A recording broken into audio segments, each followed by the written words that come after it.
तेव्हा जेसीबीच्या सहाय्याने पहिले ते रात्री रेती बाहेर काढतात आणि सकाळी दिवसा ढवड्या रेती वाहतात। कुठलीही यंत्रणा नसताना साधी कामाला काठी सुद्धा दिलेली नाहीये। डायरेक्ट धमक्या देतात की जो काही आमची कंप्लेंट करेल आम्ही त्याचं मर्डर करू। घरून निघाल्यानंतर आमच्या मागे रेकी करणारे तरुण असतात जे मोटरसायकल आणि मोठ्या प्रमाणावर त्यांच्यात नंबर प्लेट नसलेले किंवा कागदपत्र नसलेल्या वाहनांवर आमचा पाठपुरावा करतात, तोंड बांधून वगैरे। मग महसूल प्रशासन झोपेचं सोंग घेतंय का काय करतंय का यांच्यावर कोणाचा वचक आहे? हीच परिस्थिती आहे।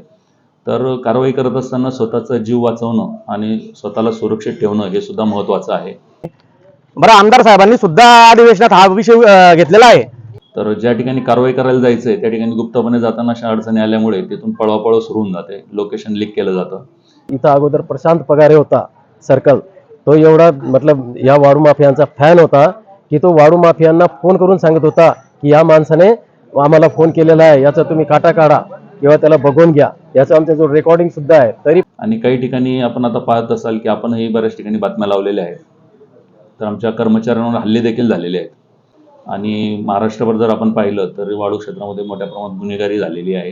गुन्हेगारी लोकांचा शिरकाव झाल्यामुळे मी शिवसेना तालुका प्रमुख पाचोरा विनोद तावडे। आज आम्ही तहसीलदार साहेबांना निवेदन दिलं। निवेदन या संदर्भात दिलं की वाळू माफियांनी एवढा धुमाकूळ घातला आहे आमच्याकडे की अवैध वाळू वाहतूक। सकाळी जे मुलं आर्मी भरतीसाठी म्हणा किंवा पोलीस भरतीसाठी जे रनिंग करतात किंवा प्रॅक्टिस करतात त्यांना एवढा त्रास होतोय। मागे त्या मुलांसोबत मी ते तहसीलदार साहेबांकडे निवेदन देण्यासाठी आलो होतो। ते निवेदन दिल्यानंतर यांनी 7-8 दिवस ते बंद केलं आणि त्याच्यानंतर त्या मुलांना धमक्या यायला लागल्या वाळू माफियांच्या, किंवा तुम्ही तिथे का गेले, तुम्हाला बघून घेऊ, रात्रीच्या वेळेस सापडा एकटे। त्याच्यानंतर त्यांनी दहीगाव संत येथील लोकेश नामक युवकाला डंपरचा कट लागल्यावरून त्याला सुद्धा वाढ आहे ते त्यांनी मारहाण केली। तेव्हा सुद्धा आम्ही ते तहसीलदार साहेबांकडे आलो होतो की तहसीलदार साहेबांना मी व्हॉट्सअपला सुद्धा त्याचा व्हिडिओ टाकला होता। परत त्यांनी आता परत माईजी येथून आणि कुरंगी येथून एवढा सर्रास रेती जाते बा जेसीबीच्या सहाय्याने पहिले ते रात्री रेती बाहेर काढतात आणि सकाळी दिवसा ढवड्या रेती वाहतात। आता सुद्धा रेती वाहतूक चालू होतं डंपरच्या सहाय्याने, ट्रॅक्टरच्या सहाय्याने। आता तुम्ही मला सांगा, मग महसूल प्रशासन झोपेचं सोंग घेतंय का काय करतंय का यांच्यावर कोणाचा वचक आहे? बरं, आमदार साहेबांनी सुद्धा अधिवेशनात हा विषय घेतलेला आहे, तरी सुद्धा हे त्या गोष्टीकडे दुर्लक्ष करतात। मग यांना कोणाचा फोन येतो, कोणाच्या दबावात काम करताय ते? आता रात्रीच्या वेळेस आमच्याकडे नांद्रा गावाहून माईजीकडे जातात, कुरंगी माईजी ते दहीगाव संत, रस्त्यावर जे घरं आहेत, घरात लहान लहान मुलं असतात, हे एवढ्या जोरात कर्कश आवाजाने ट्रॅक्टर चालवतात की त्या मुलांना रात्री झोप लागत नाही आणि मुलं उठून बसतात, रडतात। ग्रामस्थांना बोलायला गेले की ग्रामस्थांना पण धमक्या देतात की तुम्ही जर आम्हाला अडवण्याचा प्रयत्न केला तर आम्ही तुम्हाला सोडणार नाही। मग हे कुठपर्यंत चालणार आहे असं? आणि महसूल प्रशासन याच्याकडे लक्ष देणार नाही का? मी साहेबांना 14 तारखेला सुद्धा जिओ टॅकिंगचे फोटो, जो जेसीबी सहाय्याने त्यांनी गरा काढलेला होता रेतीचा, त्याचे सुद्धा फोटो मी जिओ टॅकिंगचे टाकलेले आहेत आणि आता सुद्धा सोबत जोडलेले आहेत त्याच्यासोबत। त्याच्यानंतर पेपरला ज्या बातम्या लागल्या होत्या आमच्या निवेदनाच्या ते सुद्धा कात्रण जोडलेले। त्यानंतर लोकेशवर हमला झाला होता, ते पेपरला बातमी आली होती, ती सुद्धा कात्रण मी जोडलेली आहे। त्यानंतर आता काल रात्री 15 तारखेला जवळजवळ 11:30 वाजेच्या सुमारास तहसीलदार साहेबांना फोन लावला, त्यांनी फोन उचलला नाही माझा। मग मी त्यांना ते रात्रीचे जिओ टॅकिंगचे फोटो टाकले रात्रीचे सुद्धा, तरी सुद्धा तिथपर्यंत कोणी गेलं नाही आणि सर्रास रेती वाहतूक चालू होती सकाळपर्यंत सुद्धा। आमदार साहेबांना सांगितलं की बा असा प्रकार घडतोय, साहेबांनी निवेदन देऊन टाका, कारण आपली शिवसेना जी आहे ही संघर्षातून घडलेली शिवसेना आहे आणि आपण जर सत्तेत जरी असलो आणि चुकीचे जर कामं घडत असतील तर त्याला आळा बसवण्यासाठी आपण रस्त्यावर उतरू। मी दहीगाव संत इथला रहिवासी असून माजी सैनिक आहे। तहसीलदार बनसोडे साहेब यांना आमच्या गावाहून आम्ही बऱ्याच वेळा जेसीबीने उत्खनन होत असताना गाळ, मुरुम, माती यांचे फोटो टाकलेले आहेत, त्यांचे पंचनामा झालेले आहेत, परंतु या साहेबांनी आजपर्यंत कोणतीही कारवाई केलेली नाही। आता 1-1.5 महिन्यापासून आमच्या गावाला एवढा उपद्रव या वाळू माफियांनी केला आहे। नांद्र्याला रेल्वे गेट आहे, म्हसावदला रेल्वे गेट आहे, त्या रेल्वे गेटमध्ये यांना थांबावं लागतं वाळू माफियांना। त्यामुळे यांनी आता भुयारी मार्ग एक लासगावला बनलेला, माईजी लासगावला बनलेला आहे रेल्वेचा, आणि एक दहीगाव पाथरी रस्त्यावर बनलेला आहे। हे बिनधास्तपणे त्या रस्त्यावरून 10-10, 15-15 ट्रॅक्टर आणि ट्रका हे वाळू माफिया जो आहे इथून आपल्या कुरंगी, माईजी, वरसाडे आणि डोकलखेडे इथून जबरदस्त उपसा चालू आहे। याची आम्ही सूचना दिल्यावर तहसीलदार साहेब जे बिलकुल फोन उचलत नाहीत। नायक तहसीलदार साहेब कुमार साहेब यांना फोन केल्यावर हे सांगतात की बुवा आम्ही जो आहे याच्यासाठी पथक निर्माण केलेले आहेत आणि आम्ही तुम्हाला पथकाचा नंबर देतो. त्यांनी परवा 14 तारखेला ज्या वेळेला आमच्या गावाला 10 डंपर आम्ही अडवले त्यावेळेला मी यांना फोन केला. यांनी सांगितलं की या पथकाचा इन्चार्ज हा आहे सुधाकर पाटील, त्यांचा त्यांनी नंबर दिला. आम्ही त्या नंबरवर फोन केला पण त्यावेळेला त्यांचा फोन स्विच ऑफ येत होता. नंतर पुन्हा आम्ही साहेबांना फोन केला की साहेब त्यांचा स्विच ऑफ येतोय, काहीतरी करा. तर ते म्हटले की माझ्याजवळ दुसरा नंबर नाही आहे, तुम्ही ट्राय करा. आणि नंतर त्यांचा मोबाईल 2 वाजता ऑन झाला. हेच मदत करताय रेत माफियांना. ते पथकाचं काय काम आहे? तर माझं आहे की ज्या वेळेला जे सुधाकर पाटील आहे त्यांना मी कडकडीने फोन करायचा होता परंतु ते स्विच ऑफ करून बसले होते. याचा अर्थ आहे की हे रेत माफियांना मदत करताय. आणि ह्या विषयी मी आवाज याच्यासाठी उठवतोय की माझं घर बी रस्त्याच्या कडेला आहे आणि दहीगाव संत असे बसलेलं आहे. त्याच्या दोघं बाजूनं वस्ती आहे. तिथं गरीब बिचारे शेतकरी कामाला जातात, रात्रभर त्यांना झोप येत नाही.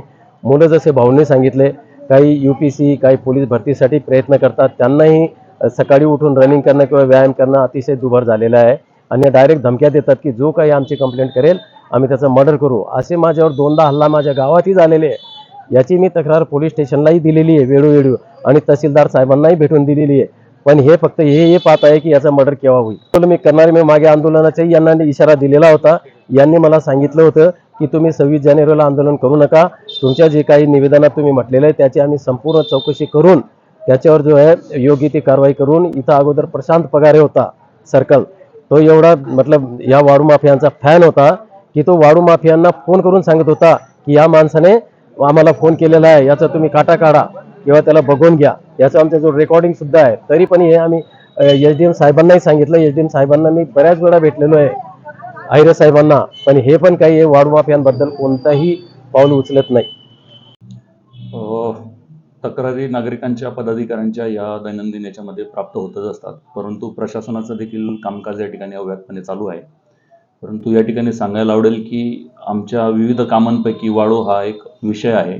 100-150 विषयांपैकी तो एक विषय आहे. फक्त वाळूच्या कारवाई करणं एवढंच काम डिपार्टमेंटचं नाही आहे. आता गेल्या 8 ते 10 दिवसापासून ग्रामपंचायत वार्ड रचनेचं रात्रंदिवस कामकाज चालू आहे. तरी देखील रात्री दिवसा ड्युटी करून रात्री पथकं निघत असतात.